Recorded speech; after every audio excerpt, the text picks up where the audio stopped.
లోకాన్ని ఎంతో ఆశించి ప్రాణాన్ని ఎంతో ప్రేమించి లోకాన్ని ఎంతో ఆశించి నీ జీవితాన్ని కొనసాగించు మానవా.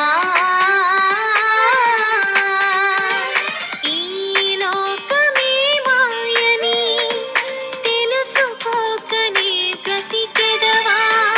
నీ లోకమే పరమని గుర్తించక చనిపోతావా. పరమందు ఉన్న తండ్రి నిన్ను తన పోలికలో చేశాడు. పరిశుద్ధత కొనసాగించి తిరిగి చేరుకోమన్నాడు.